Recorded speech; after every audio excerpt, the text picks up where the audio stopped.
Sungguh kami bersyukur kepadamu kesempatan pada pagi hari ini Tuhan. Engkau luar biasa bagi kami.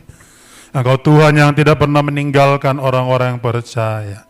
Engkau mutiara yang lebih dari segala-galanya bagi kami. Lebih berharga daripada emas, perak, dan permata. Bahkan lebih berharga daripada seluruh isi dunia ini. Dan hari ini kami percaya Engkau yang terbaik bagi kami. Terima kasih Engkau mengizinkan kami beribadah pada hari ini. Dan terima kasih Engkau mengizinkan kami berada di rumah-Mu. Karena kami tahu ada banyak orang hari ini yang belum sempat, bahkan belum berkesempatan untuk beribadah seperti kami. Kami menghargai anugerah-Mu. Karenanya kami berdoa, Tuhan tuntun kami, Tuhan pimpin kami. Dan buat kami menjadi orang-orang yang terus senantiasa bersandar hanya kepada Tuhan. Karena kami tahu Allah luar biasa bagi kami. Dalam nama Yesus Kristus, kami berdoa dan bersyukur. Dan kami siap mendengarkan firman-Mu. Berbicara Tuhan bagi kami sekalian. Dalam nama Yesus kami berdoa. Haleluya, haleluya, haleluya. Sama-sama kita katakan, amin. Tepuk tangan bagi Tuhan Allah kita, haleluya. Silakan duduk jemaat Tuhan, selamat pagi dan shalom. Sekali lagi shalom. Senang berjumpa dengan Bapak Ibu di tempat ini pada pagi hari ini. Saya percaya bahwa Allah kita luar biasa, Tuhan kita hebat, Tuhan kita dahsyat. Dia memberikan pada kita hal terbaik. Walaupun saudara sekalian pandemi belum berakhir, tapi saya percaya Tuhan tetap ada dalam kehidupan kita. Katakan amin. Tuhan tetap menolong kita, memberkati kita, saudara sekalian. Dan kita percaya hari-hari ini Tuhan terus akan bekerja dengan dahsyat bagi kita bersama-sama. Saya juga percaya saudara sekalian, Tuhan akan terus bekerja dengan waktunya. Sehingga umat-umat Tuhan saudara sekalian melihat perbuatan Tuhan. Bahkan juga mereka akan tetap melihat bahwa Allah itu adalah luar biasa dalam segala hal. Bapak Ibu, saya percaya juga saudara sekalian di tengah-tengah pandemi yang berkepanjangan, ada banyak orang hari ini saudara sekalian yang mungkin sudah mulai merasa jenuh saudara ya. Termasuk barangkali kita juga bisa jenuh, tetapi saya yakin dalam Tuhan kita tetap harus percaya selalu ada hari esok yang lebih baik yang Tuhan buat bagi kita. Nah, Bapak Ibu sekalian, pada pagi hari ini saya ingin membawakan firman Tuhan bagi kita bersama-sama. Jangan bersandar kepada manusia. Jangan bersandar kepada manusia. Mari kita baca firman Tuhan saudara sekalian, dua bagian ayat yang akan kita baca pada hari ini. Yesaya 2 ayat 4-22, kemudian Yeremia 17 ayat 5-6. Ini menjadi bagian topik yang akan kita renungkan bersama-sama, membawa kita dekat kepada Tuhan. Jangan bersandar kepada manusia. Yesaya 2 ayat 22 berkata, jangan berharap kepada manusia sebab ia tidak lebih daripada embusan napas, dan sebagai apakah dia dapat dianggap. Kemudian Yeremia 17 ayat 5 dan 6 dikatakan, beginilah firman Tuhan, terkutuklah orang yang mengandalkan manusia, yang mengandalkan kekuatannya sendiri, dan yang hatinya menjauh daripada Tuhan. Ia seperti semak bulus di padang belantara, ia tidak akan mengalami datangnya keadaan baik. Ia tinggal di tanah angus, di padang gurun, di negeri padang asin yang tidak berpenduduk.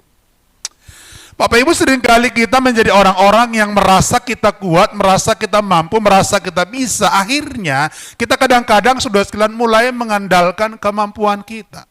Kita mengandalkan apa yang pernah kita buat. Kita mengandalkan apa yang menjadi buah pikiran kita. Bahkan kadang-kadang pengalaman membentuk kita saudara sekalian. Kita sering mengandalkan apa yang kita mampu.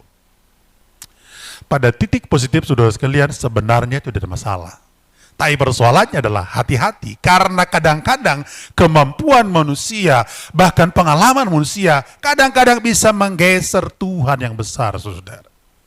Itulah sebabnya saudara sekalian, ayat ini berkata kepada kita, jangan berharap pada manusia sebab ia tidak lebih daripada embusan nafas, dan sebagai apakah dia dapat dianggap.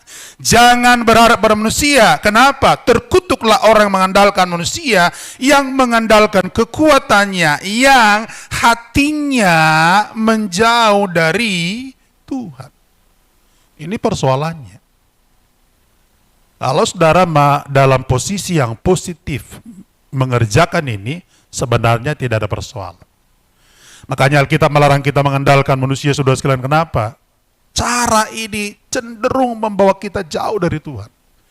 Cara ini, saudara sekalian, perilaku ini cenderung membawa kita menjadi orang yang sombong. Kadang-kadang, saudara sekalian, malah kita merasa bahwa kita bisa segala-galanya. Bahkan kadang-kadang merasa, saudara sekalian, kita nggak butuh Tuhan sebetulnya. Ini persoalannya. Sebenarnya yang diwaspadai itu Bapak dan Ibu adalah karena kemungkinan besar, bahkan peluang besar untuk kita menjadi orang yang lupa Tuhan, bahkan mengandalkan diri kita. Itu yang sering kali terjadi. Makanya kita menjadi apa? Orang yang angkuh dan sombong. Kita menganggap apa? Sepele. Sudah biasa kok. Menangani problem seperti ini 10 tahun yang lalu saya sudah terbiasa. Bahkan juga mengerjakan pekerjaan seperti ini. Aduh, ini mah perkara kecil. Ini mah dulu sebelum saya kenal Tuhan juga sudah tahu saya ini. Ini persoalannya.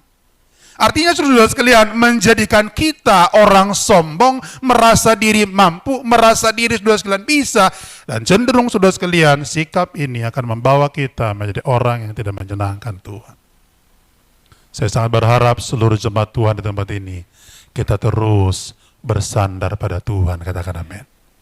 Saudara harus bisa berkata apa? Aku berserah. Aku berserah pada Yesus Juru Selamat. Aku berserah. Saudara tahu, orang berserah, saudara sekalian, itu bukan pasrah. Orang berserah itu aktif, saudara sekalian. Makanya ketika kita berkata berserah, tidak mengandalkan manusia, itu artinya, saudara sekalian, kita sebetulnya sedang berbuat yang positif di hadapan Tuhan. Nah, tentu saudara sekalian, ada alasan kenapa kita dilarang oleh Alkitab untuk tidak bersandar kepada manusia. Saya mencatat paling tidak ada 4 hal yang sangat prinsip, saudara sekalian. Yang pertama, kalau kita membaca kembali Yesaya pasal yang kedua, ayat yang ke-22 tersebut, sebenarnya ini mengkisahkan kepada kita, jangan berharap pada manusia, sebab ia tidak lebih daripada embusan napas, dan sebagaimanakah ia dapat dianggap. Yang pertama, manusia itu terbatas. Bapak Ibu, bisakah kita kemudian merenung sedikit Bapak dan Ibu dalam 2 tahun terakhir, 2020-2021, atau mungkin sudah sekalian November 2019 sampai dengan sekarang, kurun 2 tahun, begitu terbatasnya manusia. Betul? Hanya dengan virus yang kecil, saudara. Begitu terbatasnya, coba. Ribuan, ratusan ribu, jutaan sudah meninggal. Ya, dan berapa banyak orang hari ini terdampak, saudara sekalian. Itu menjelaskan apa? Keterbatasan manusia. Manusia itu terbatas, saudara sekalian, sehingga kalau dia mengandalkan dirinya, saudara sekalian, bagaimana bisa dia terus untuk bertahan, saudara? Makanya teks Ibrani, saudara sekalian, istilah yang disebut dengan syamah, itu adalah mengembarkan, saudara sekalian, keterbatasan manusia, ada limit yang tertentu, saudara sekalian, dan itu tidak bisa bertahan lama. Mungkin orang berkata, oh tapi Pak Pendeta kami bisa seperti ini, kita buat seperti ini. Boleh saja, manusia berencana, saudara sekalian, bisa. Tetapi Alkitab jelas berkata, manusia itu sangat terbatas. Saudara kan bisa melihat segala sesuatu dalam kehidupan manusia. Keterbatasan itu, saudara sekalian, pada akhirnya membuat kita melihat sisi-sisi yang fana daripada manusia. Coba lihat, usia manusia terbatas. Kemampuan manusia terbatas, pengalaman manusia terbatas, kekuatan manusia terbatas.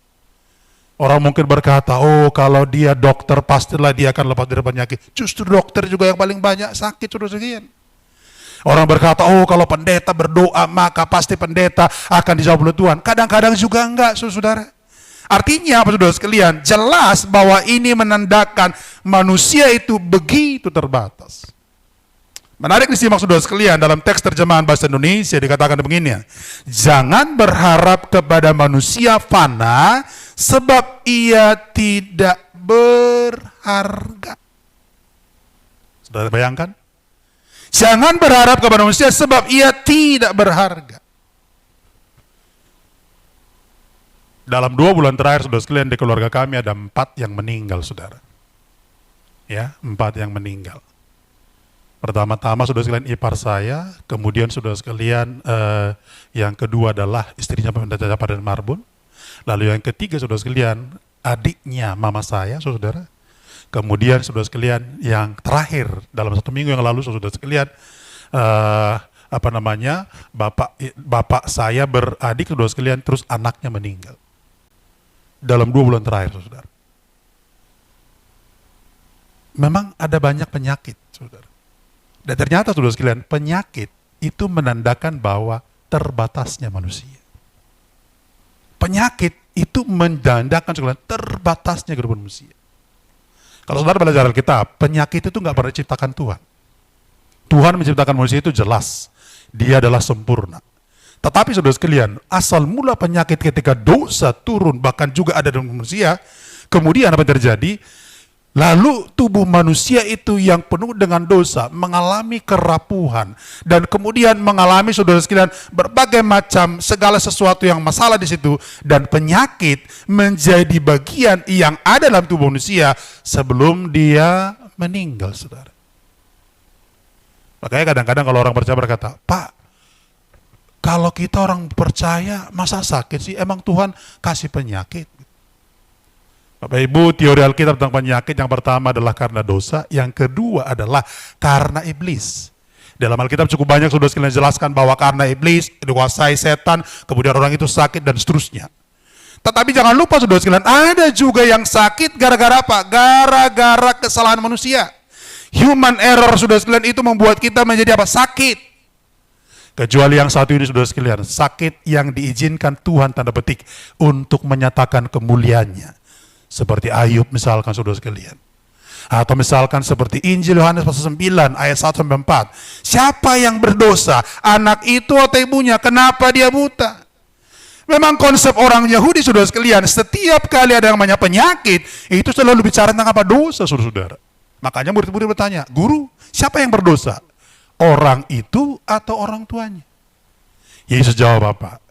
Bukan orang itu, juga bukan anak, bukan orang itu, orang tuanya, tapi karena rencana Tuhan akan dinyatakan.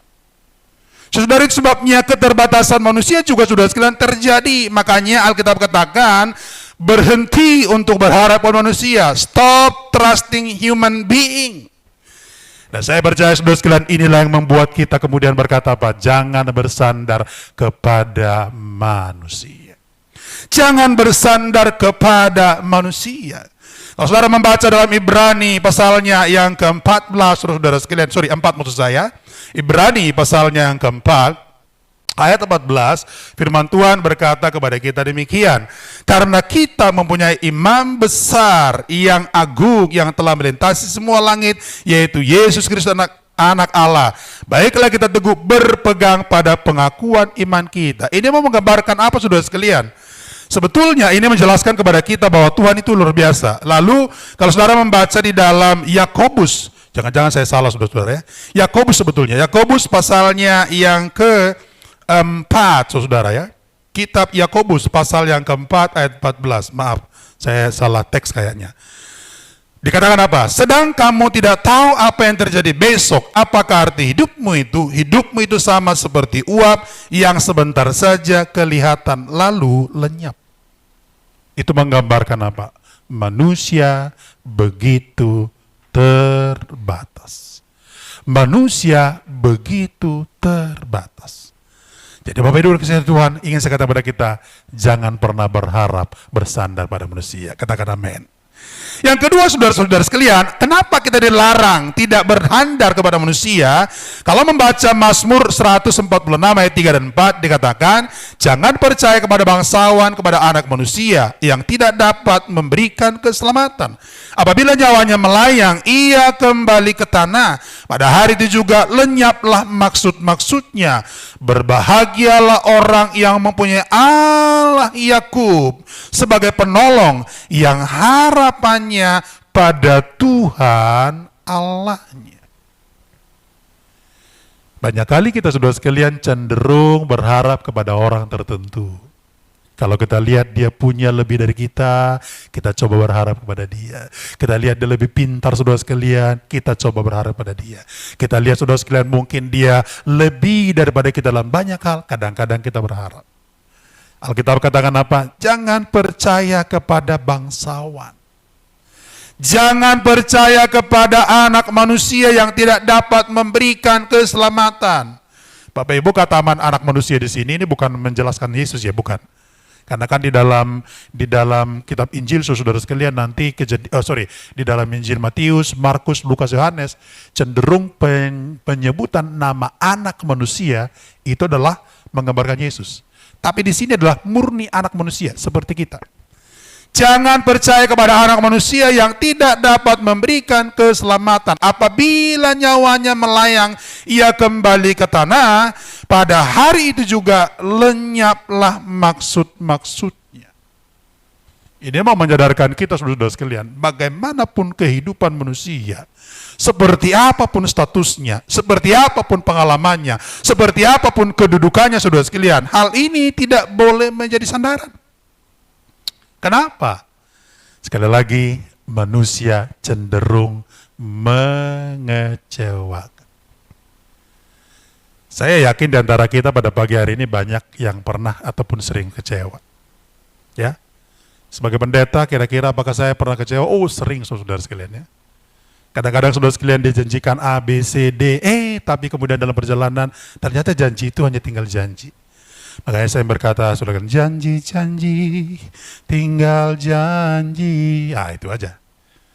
Dan semua menjadi apa? Sebuah penghiburan, ngelus dada. Ya, namanya juga manusia. Siapa yang tidak pernah kecewa, saudara sekalian? Suami bisa kecewa kepada istri. Istri bisa kecewa kepada manusia. Anak bisa kecewa pada orang tua.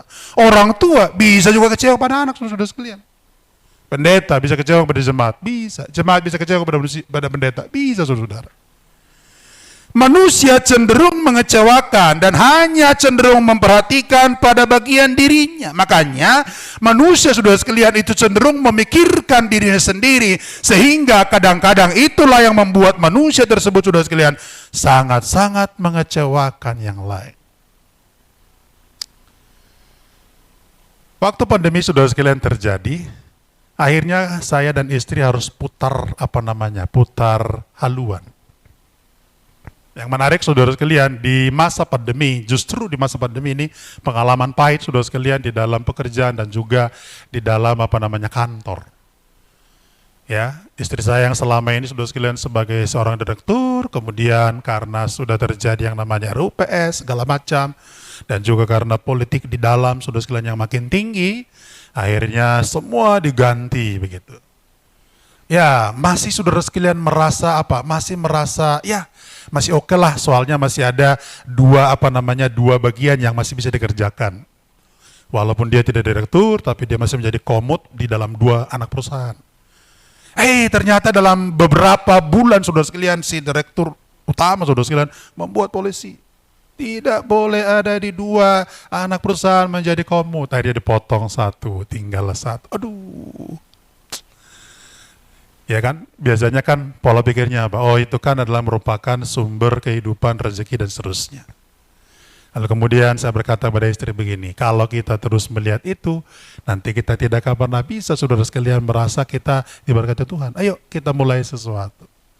Sudah tahu, akhirnya kemudian saya dan istri kemudian membuat usaha. Kami buat PT, saudara. PT-nya bergerak di bidang kuliner, saudara.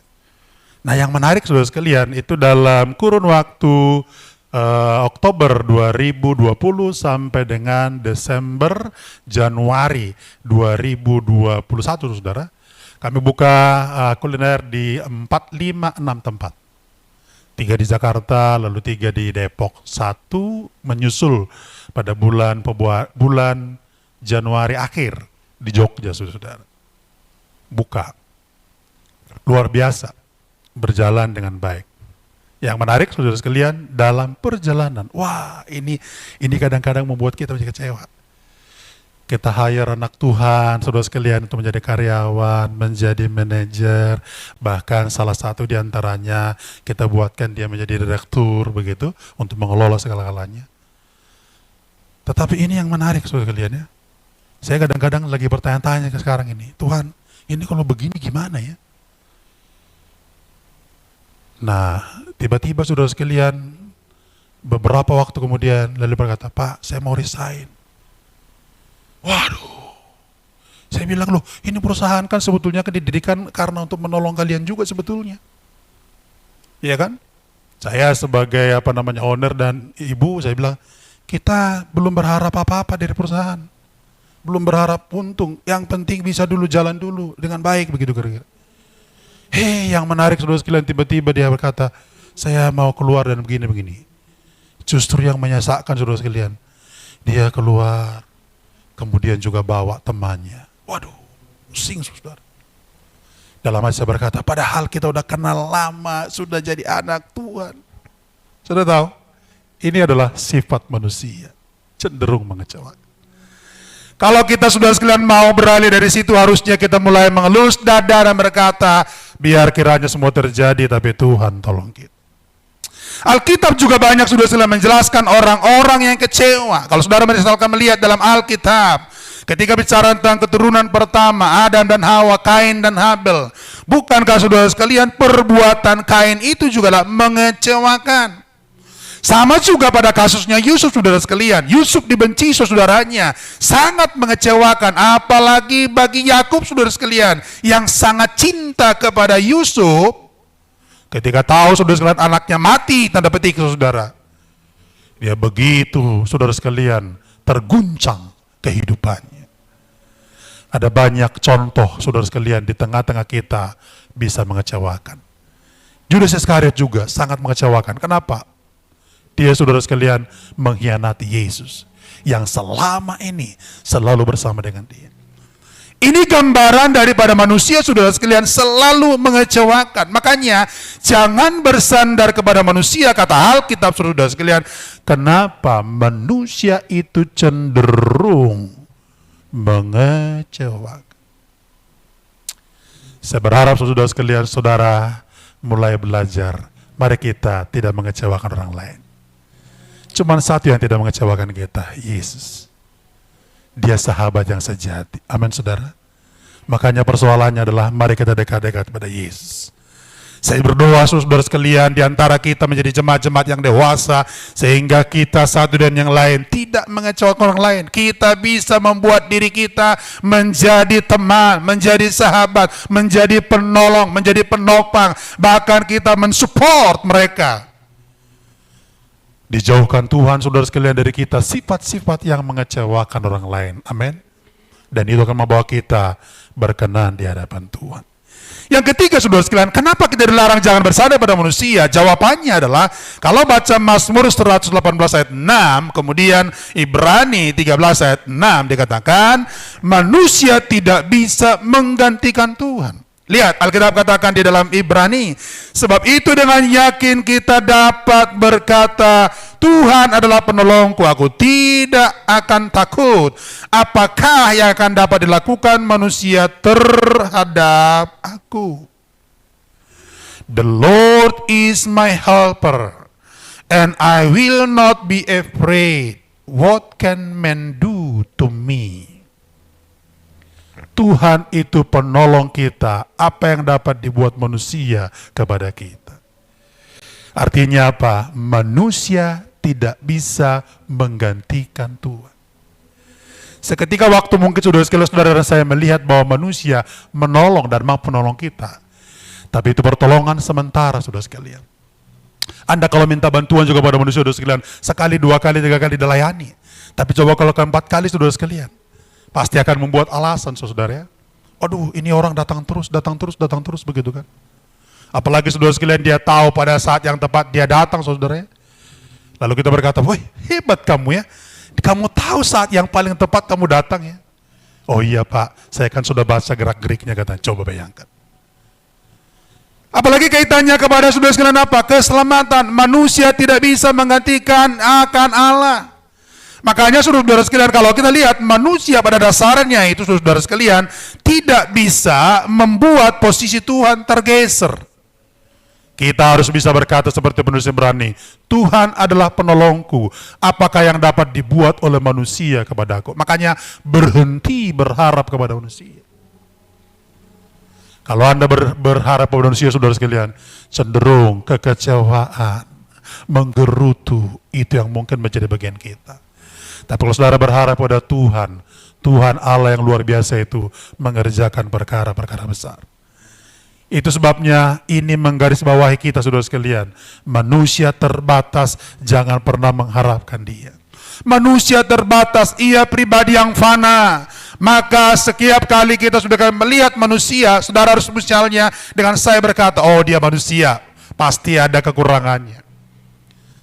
Bapak Ibu, pola pandang ini biasanya akan menolong kita untuk mudah memahami manusia. Kenapa saudara sekalian kira-kira terlalu berkeluh kesah dengan manusia atau kemudian kecewa berat dengan manusia? Karena awalnya kita membuat ekspektasi yang tinggi. Terlalu tinggi kita buat. Saya berdoa semua kita hari ini tidak demikian. Katakan amin. Biarlah kita berkata hanya Tuhan sang penolong yang ajaib. Dengan kata lain saudara sekalian, mari kita belajar. Jangan pernah manusia itu menggantikan posisi Tuhan. Dan saya berharap ini menjadi sangat penting.